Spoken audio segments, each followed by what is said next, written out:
बगडॉफ Goodman दुनिया के सबसे लग्जरी आइटम स्टोर में एक बड़ा नाम, जो कि स्थित है न्यूयॉर्क शहर के 5th एवेन्यू पर। ठीक 11 नवंबर 1971 के दिन इसी स्टोर पर सिक्किम के राजा और रानी के द्वारा न्यूयॉर्क के बड़े व्यापारियों को एक फैशन शो और डिनर पर इनवाइट करा जाता है और यह प्रोग्राम लगभग अगले 3 दिन तक चलता रहता है। वैसे तो बताया जाता है कि इस फैशन शो से सिक्किम के राजा पोंदुम थोंदुप और उनकी अमेरिकी रानी होप कुक अपने सिक्किम के गाउन या सिक्किम के कपड़ों को दुनिया के सामने रखना चाहते थे, लेकिन असल में इस फैशन शो और पार्टी के पीछे का कारण था सिक्किम के मुद्दे को दुनिया के सामने रखना। क्योंकि साल 1971 में कईयों का मानना था कि सिक्किम के कारण तीसरा विश्व युद्ध तक हो सकता है, क्योंकि इसी समय पर पाकिस्तान, जो कि अमेरिका का एलाई था, उसने पूर्वी पाकिस्तान पर हमला शुरू कर दिया था और इसके साथ ही चाइना ने अपने सैनिकों को भारत के खिलाफ चुम्बी वैली में तैनात कर दिया था। और यहाँ तक बताया जाता है कि सिक्किम की रानी होप कुक, जो कि एक अमेरिकन महिला थी, वह एक CIA एजेंट थी जो कि सिक्किम को भारत से अलग रखना चाहती थी। लेकिन इसके बावजूद भी ठीक इसके 4 साल बाद भारत के द्वारा अमेरिका, पाकिस्तान सहित चाइना के आंखों में धूल झोंककर सिक्किम को भारत में शामिल कर दिया जाता है और भारत की इस सक्सेस में सबसे बड़ा हाथ होता है रॉ का। इसलिए दोस्तों, सिक्किम की कहानी शुरू करें। अगर आप चैनल पर नए हैं तो वीडियो को लाइक करना ना भूलें और साथ में ही चैनल को सब्सक्राइब भी कर दें। सदियों से ही सिक्किम पर लेप्चा जनजाति रहा करती थी, लेकिन 17वीं शताब्दी में तिब्बत से कुछ लोग आकर यहाँ पर बस जाते हैं, जिन्हें भोटिया कहकर बुलाया जाता था और प्राइमरली ये लोग बुद्धिज्म को फॉलो करते थे और ये लोग पूरे सिक्किम में बौद्ध धर्म को फैलाना चाहते थे। इसलिए साल 1662 में फोत्सुंग नामग्याल, जो कि एक बौद्ध थे, उन्हें सिक्किम का चोग्याल या राजा घोषित कर दिया जाता है और इन्हीं के द्वारा सिक्किम को सिक्किम का नाम दिया जाता है। क्योंकि ये लोग तिब्बत से आए थे तो इसलिए सिक्किम इनके लिए एक नई जगह थी और तिब्बतियन लैंग्वेज में नई जगह को सुई खिम करके बुलाया जाता है, जिस कारण से इस जगह का नाम भी सिक्किम पड़ गया। 19वीं शताब्दी आते आते इनकी दोस्ती ब्रिटिश ईस्ट इंडिया कंपनी से हो जाती है। ब्रिटिशर के लिए सिक्किम एक महत्वपूर्ण जगह थी, क्योंकि यह तिब्बत जाने का एकमात्र आसान रास्ता था। इसके साथ ही ना ही ब्रिटिशर और ना ही सिक्किम के नेपाल से अच्छे रिश्ते थे, क्योंकि नेपाल के गोरखाओं के द्वारा सिक्किम सहित भारत के ब्रिटिश ईस्ट इंडिया कंपनी के इलाकों पर आक्रमण करा जाता था। इसलिए साल 1870 में सिक्किम और ईस्ट इंडिया कंपनी के बीच में एक ट्रीटी साइन हो जाती है, जिसके तहत सिक्किम किसी भी ब्रिटिश सामान पर कोई भी टैक्स नहीं लगाएगा, मतलब वह ड्यूटी फ्री रहेगा। साल 1835 में ईस्ट इंडिया कंपनी के द्वारा सिक्किम से दार्जिलिंग ले लिया जाता है, क्योंकि यह जगह ठंडी भी थी और यह ब्रिटिशों को काफी ज्यादा अनुकूल लगती थी। इसके बाद साल 1861 में सिक्किम ब्रिटिशर का प्रोटेक्टोरेट स्टेट या संरक्षित राज्य बन जाता है। अब जब साल 1947 में भारत आजाद हो जाता है तो सिक्किम के पास भी 3 ऑप्शन थे, या तो वो भारत या पाकिस्तान में से किसी में शामिल हो जाएं या फिर इंडिपेंडेंट रहें। लेकिन सिक्किम ने भारत में शामिल होने से साफ मना कर दिया था। इसलिए साल 1950 में पंडित जवाहरलाल नेहरू के द्वारा सिक्किम को एक ट्रीटी के अंतर्गत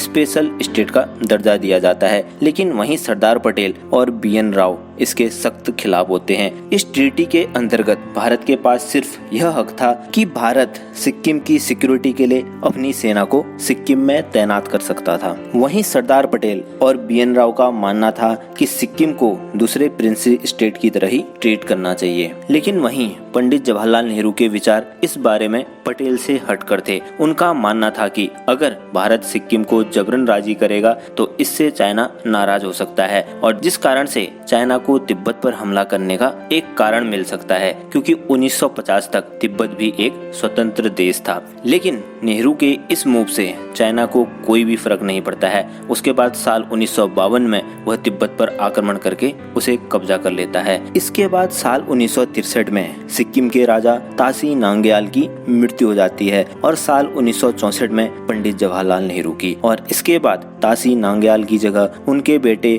पोल्दुन थोंदुप नामग्याल उनकी जगह ले लेते हैं। पोल्दुन थोंदुप साल 1963 में ही एक अमेरिकी औरत होप कुक से शादी कर लेते हैं, जो कि उनसे उम्र में 16 साल छोटी होती है और ऐसा माना जाता था कि होप कुक एक CIA एजेंट थी, क्योंकि वह एक मैगजीन राइटर भी थी और अपने मैगजीन में वह हमेशा सिक्किम की आज़ादी को लेकर आर्टिकल लिखती थी। और इसी बीच सिक्किम के अंदर वहीं की जनता भी डेमोक्रेसी की डिमांड करना शुरू कर देती है और इस डिमांड की वजह होते हैं ये कारण।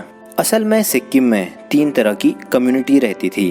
पहला था लेप्चा, दूसरे थे भोटिया और तीसरी थी नेपालीज। लेप्चा तो वहाँ सालों से रहा करते थे और भोटिया वे थे जिनके पास सत्ता थी और जो तिब्बत से आए थे, और नेपालीज को यहाँ पर ब्रिटिशर के द्वारा काम करने के लिए लाया गया था। लेकिन 20वीं शताब्दी तक नेपालीज की जनसंख्या सिक्किम में लेप्चा और भोटिया से ज्यादा हो जाती है, जिस कारण से नेपालीज जो कि काम करने वाले मजदूर थे वे मेजोरिटी में आ जाते हैं और वहीं लेप्चा और भोटिया जिनके पास पावर थी वो माइनॉरिटी में। पावर में होने के कारण लेप्चा और भोटिया के पास ही सारे राइट थे, जबकि वहीं नेपालीज जो कि मेजोरिटी में थी और मेजोरिटी में होने के बाद भी उनके पास कोई भी राइट्स नहीं थे, इसलिए वे डेमोक्रेसी की डिमांड करते थे। इसलिए तासी सेरिंग जो कि एक नेपाली थे, उनके द्वारा सिक्किम में डेमोक्रेसी लाने के लिए साल 1947 में ही सिक्किम स्टेट कांग्रेस का गठन करा जाता है। इसके साथ साथ ही 1970 आते आते सिक्किम में काफी सारी घटनाएं होनी शुरू हो जाती हैं। पहला तो वहां पर डेमोक्रेसी के लिए काफी सारे प्रोटेस्टर खड़े हो जाते हैं। दूसरा, उसी के साथ साथ वेस्ट बंगाल में नक्सलवादी आंदोलन भी शुरू हो जाता है और साल 1971 में भारत पाक युद्ध शुरू हो जाता है। और इन सबके साथ साथ सिक्किम की रानी होप कुक जो कि एक अमेरिकन नागरिक थी, अमेरिकन नागरिक होने के कारण इंटरनेशनल मीडिया की नजर उन पर हमेशा बनी रहती थी। इंटरनेशनल मीडिया उनको दिखाती थी कि कैसे एक साधारण अमेरिकी लड़की अचानक रातों रात एक देश की रानी बन जाती है। इंटरनेशनल मीडिया की इस अटेंशन को उन्होंने यूज करा सिक्किम को भारत से इंडिपेंडेंट रखने में। इंटरनेशनल मीडिया के जरिए वह हमेशा यह दिखाना चाहती थी कि सिक्किम के लोग राजशाही से काफी ज्यादा खुश हैं, और यहाँ तक इंटरनेशनल मीडिया के जरिए एक बार तो उन्होंने यह तक कह दिया कि दार्जिलिंग जो कि पहले ब्रिटिश इंडिया का पार्ट था और अब भारत के पास था, उसे सिक्किम को वापस कर देना चाहिए।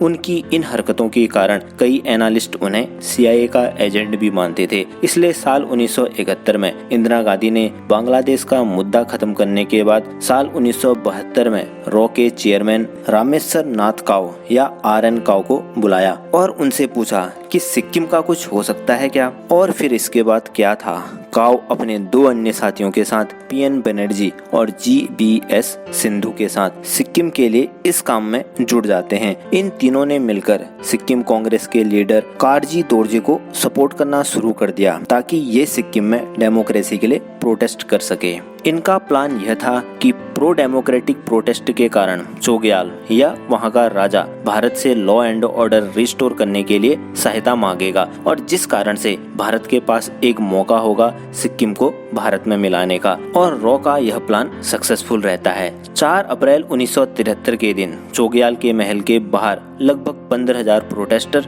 इकट्ठा होते हैं और धीरे धीरे यह प्रोटेस्ट वायलेंस में बदलने लगता है, जिस कारण से चोग्याल भारत से सहायता मांगता है। और इसी के साथ साथ भारत सरकार, चोग्याल और सिक्किम की पॉलिटिकल पार्टीज के बीच एक एग्रीमेंट साइन होता है, जिस कारण 1 साल के अंतर्गत सिक्किम में चुनाव होते हैं और इस चुनाव में अपोजिशन के लीडर काडजी दोरजे की जीत होती है और वे सिक्किम के पहले चीफ मिनिस्टर बनते हैं।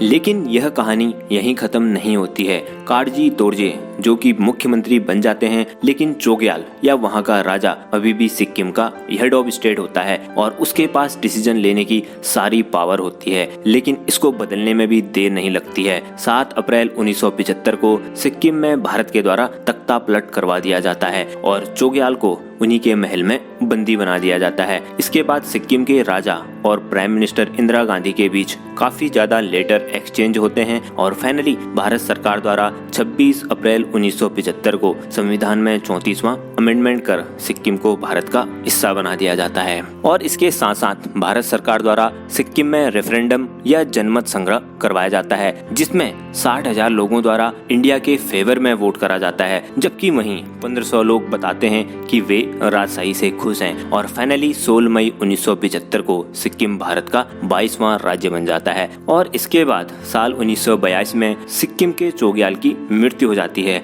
और उनकी अमेरिकी पत्नी होप कुक उन्हें छोड़कर वापस अमेरिका चले जाती है, जहां वह आज भी जिंदा है। दोस्तों, वीडियो के अंत तक बने रहने के लिए धन्यवाद। अगर आपको वीडियो पसंद आई हो तो वीडियो को लाइक करें और जी हाँ, चैनल को जरूर सब्सक्राइब कर दें। जय हिंद।